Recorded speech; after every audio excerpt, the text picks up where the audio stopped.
And we are learning more about a refugee federal officials accused of ties to multiple radical Islamic terrorist groups. One America's Meghann Dyke has more on the lies he allegedly used to enter the U.S.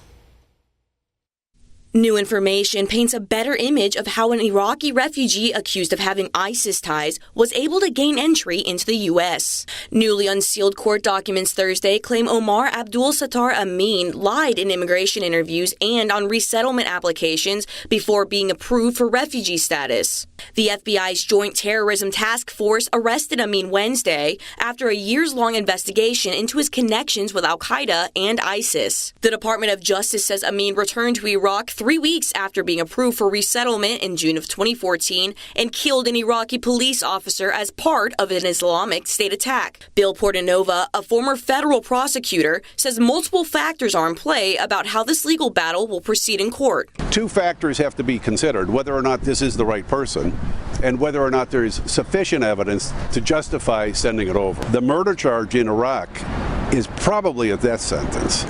So these attorneys will fight it. An arrest warrant was issued by Iraqi authorities in May after individual interviews with multiple witnesses positively identified Amin. The witnesses called his family fanatics who also took part in carrying out other terrorist attacks for ISIS and al-Qaeda. The FBI began investigating in 2016 when the suspect applied for a green card. Authorities found evidence suggesting the family's immigration documents were counterfeited, which was followed by his arrest warrant in May from a federal court in Baghdad. The 45-year-old married father of 4 allegedly lied about his father's death in order to qualify for the physical safety requirement to obtain refugee status. Officials say Amin told immigration authorities his father, who died of a blood clot, assisted the U.S. military before being killed by ISIS militants. Former ICE agent Claude Arnold believes this is an eye-opener for those protesting President Trump's travel ban against the resettlement of residents from hostile countries. This is a classic example of the vulnerabilities in our refugee system. It really vindicates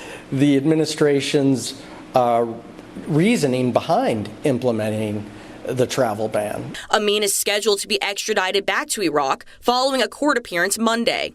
His return to the Middle East marks the first time the U.S. has utilized a 1934 extradition treaty with Iraq. Meghann Dyke, One American News. Want to see more videos like this? Click on the link below and subscribe to One American News on YouTube, and call your cable provider and kindly demand that One American News is added to your lineup. Call and subscribe today.